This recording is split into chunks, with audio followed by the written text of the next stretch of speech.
Atenção, pessoal, o Bitcoin está desmoronando nesse exato momento. Então, vamos olhar para o gráfico, entender as possíveis oportunidades, né? Quem ainda quer fazer mais compras nesse momento, vamos entender as oportunidades. Quem já está comprado, vamos observar as possibilidades, onde talvez estaria aí algum stop, uma saída e tentar entender os motivos pelos quais, fora o gráfico, que levaram a essa queda do Bitcoin. Então, o que a gente deve fazer baseado nas informações que teremos aqui, tá?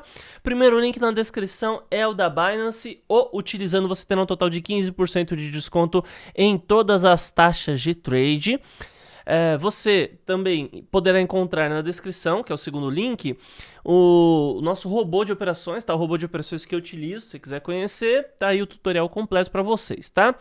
Então, pessoal, para começo de conversa, a gente tinha feito uma análise ontem, inclusive, falando aí dos 7 principais criptoativos, eu passei aqui suportes e resistências. Se você ainda não pegou, abre aí a sua Binance e coloca esses suportes, coloca essas resistências e vamos analisando junto, tá?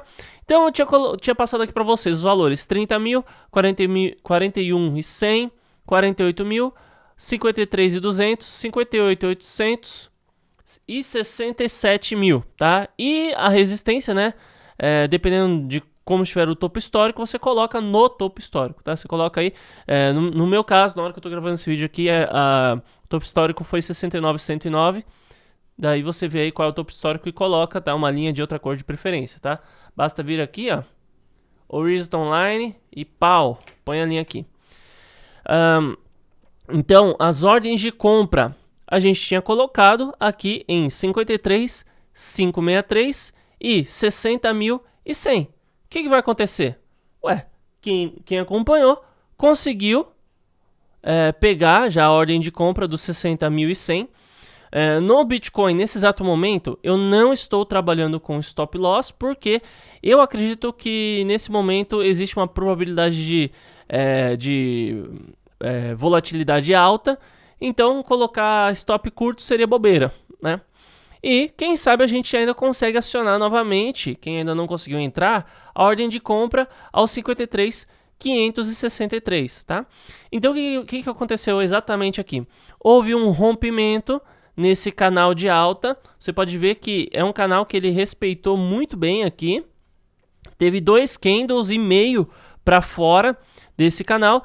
Então, a gente, para ter certeza que isso daqui é uma queda, a gente vai ter que ver o rompimento dessa linha aqui aos 58.800, tá? Ele vai ter que passar desse 58.800 e vai ter que ter aí 3 candles pelo menos assim, tá? Então a gente vendo aqui um candle aqui, o outro aqui e outro aqui, ou melhor ainda, no andar de baixo, aqui, ou melhor ainda, aqui e aqui. Tá? Se a gente vê alguma coisa nesse sentido assim, a gente já pode considerar, talvez, isso no gráfico semanal, tá? A gente pode dizer, Bitcoin está em baixa, tá? Bitcoin agora sim caiu. Bitcoin mudou a tendência, certo? Então, essa semana, se a gente for considerar a variação total, a gente está aí com 11% de queda. Só que esses 11%, ó, vamos olhar aqui o diário, foi praticamente de ontem para hoje, né? Então a gente teve um candle aí que chegou a 7%. Se a gente considera o candle anterior, ó, a gente bate os 11, 12% aí de queda. Então foi em 2 candles, por isso que assustou a galera. Então, ó, como vocês podem ver, também olhando aqui o gráfico diário, ó, ele teve um rompimento. Se você também opera no diário, né, você talvez tenha conseguido aí startar uma ordem em 60.100. Marcos, mas esse é o momento de comprar? É que eu já fiz a minha compra de 60.100, mas se eu não tivesse feito, agora eu estaria comprando novamente, tá? E mesmo se ele cair, ele for aqui para regiões mais baixas, para esse canal, ainda é interessante, tá? Mas o que eu queria dizer para vocês é que se no diário, ou até mesmo no gráfico de 4 horas, dependendo do tempo que você opera, ele romper isso daqui, e a gente vê aí 2, 3 candles rompendo o nível dos 58.800, daí, meus amigos, se preparem, porque ele provavelmente vai buscar aqui embaixo, ele vai buscar os 53.200, tá? Ele vai buscar os 53.200. Então, por enquanto é um candle só, a gente não tem como afirmar muita coisa, tá? Mas eu particularmente faria já uma entrada aqui, e se ele bater aqui embaixo, beleza. A outra questão que a gente tem que observar, a nossa linha de 100 períodos, né? Ela tá aqui, ó. Se cruzar essa linha, talvez também não seja algo muito positivo e vai indicar uma queda ainda maior, tá? Bom, meus amigos, olhando aqui agora no contexto geral, tá? Vamos olhar aqui como que é o gráfico do Bitcoin. Estou usando escala logarítmica, tá? Sem escala logarítmica a coisa fica feia desse jeito. Então, utilizando, fica mais bonitinha a coisa. Diria Fausto Botelho, né? A gente não é mais criança, tem que usar a escala logarítmica para o Bitcoin. E claro, isso vai fazer diferença, mas a longo prazo, né? A curto prazo dá uma mudança e tal, mas não é nada tão expressivo assim. Mas a longo prazo o negócio é usar a escala logarítmica, tá? Ativa aqui. Então, como vocês podem ver, o Bitcoin ele fez um movimento natural que iniciou lá em abril, maio de 2015. E ele teve esse movimento natural quebrado aqui em maio de 2017. Teve o topo histórico em dezembro de 2017. O retorno ao suposto nível natural em novembro de 2018. Então a gente teve todo esse período aqui de baixa, de galera triste pra caramba, né? E depois da tristeza veio mais tristeza ainda antes da recuperação. A questão é essa. Só que o que aconteceu? Eu acredito, e muita gente também acredita, que isso daqui não é só uma variação do gráfico. Isso daqui, muito provavelmente, foi um conjunto de pessoas de um determinado grupo de interesse que quis que o Bitcoin tivesse essa variação nesse exato momento, que realmente fez algo no mercado para que isso daqui acontecesse. Até porque o mercado das criptomoedas está cada vez maior, cada vez mais difícil de ser manipulado. Mas em 2017, cara, quem é que falava de Bitcoin? Ou era piramideiro, que era o meu caso, ou era gente que não entendia muito sobre o assunto. O cara, no máximo, entendia sobre gráfico, mas sobre Bitcoin, enfim. Bom, então, isso daqui não foi algo natural, mas isso daqui trouxe uma consequência para o gráfico, né? O Bitcoin não ficou só nesse canalzinho aqui.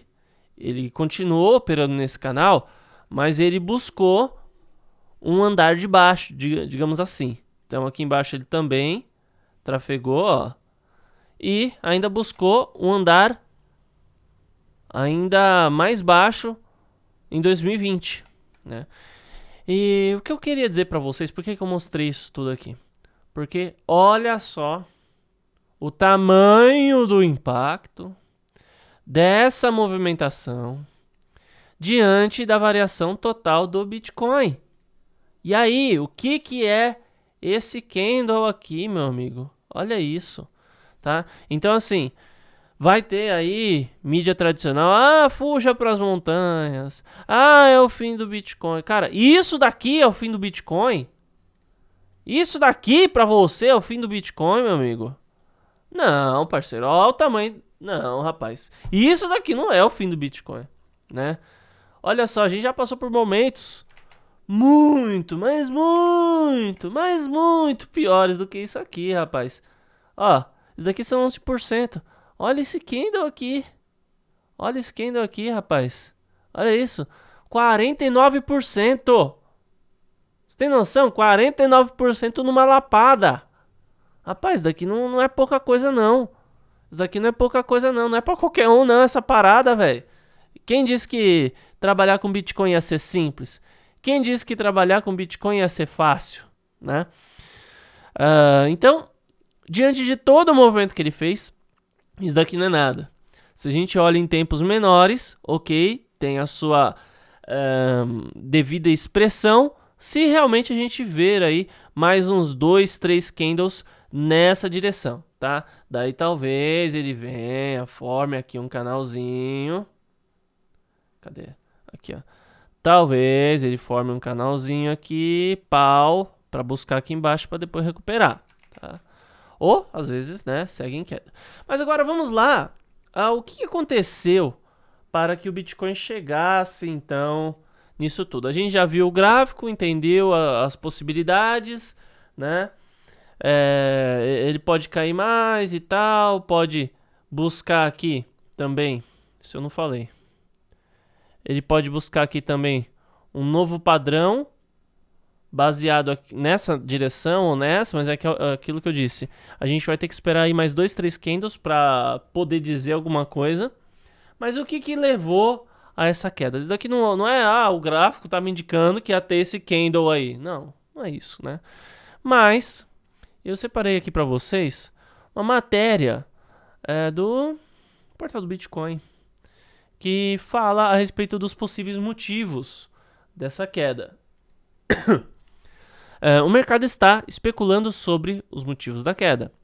Uma das possibilidades, segundo o CoinDesk, é que os traders estão inseguros quanto aos reportes sobre criptomoedas incluídos na Lei de Infraestrutura assinada pelo presidente americano na segunda, dia 15.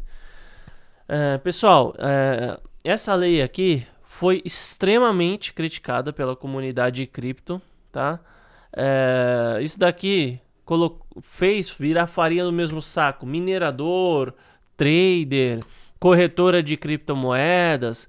Só que o que a gente tem que entender é que tem muita gente que trabalha com criptomoeda, tem um gasto ínfimo e tem uma projeção de lucro forte pra caramba. Tem gente que gasta muito e acaba não lucrando tanto, como é muitas vezes o caso dos mineradores. Né? Às vezes o cara tem investimento com equipamento, todo tipo de coisa, e a curva de lucro dele é bem mais, bem menos acentuada do que, sei lá, de uma corretora, enfim, ou alguém que já está mais estabelecido no mercado.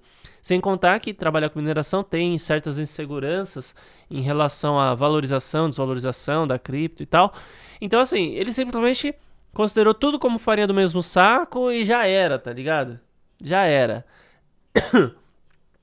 A medida prevê que reportes de broker que negociaram acima de 10 mil dólares e pode afetar até mesmo mineradores de Bitcoin baseados no país. Tá? Então ele está obrigando todo mundo a declarar. Outro motivo seriam os comentários comentários recentes do CFO do Twitter, Ned Siegel, ao Wall Street Journal, afirmando que criptomoedas em caixa não fazia sentido para a empresa no momento. Tá? Bom, então, em relação aos comentários do Ned Siegel, né, o Joe Biden, o cara é presidente dos Estados Unidos, mas ele não tá fazendo o que a nação americana quer, tá? Ele não tá fazendo o que a nação americana quer, pura e simplesmente isso. Não tá fazendo nem o que o pessoal que trabalha com criptomoedas quer, nem o que o povo quer necessariamente. Mas vamos lá, o CEO do Twitter, o CFO do Twitter, tá? O que acontece é que os caras estão o tempo todo manipulando o mercado. Então é muito fácil para qualquer um desses caras chegar lá, falar uma coisinha, o preço vai cair, vai despencar ou vai subir pra caramba. Então assim, a gente tá vendo o efeito Elon Musk se repetir. Todo dia. Fico até inconformado com isso. Todo dia a mesma coisa. Todo dia a mesma coisa. O pessoal pega como referência quem eles conhecem do meio tradicional. Então, assim, é a mesma coisa que você pegar um cirurgião plástico e pedir um conselho para ele sobre futebol.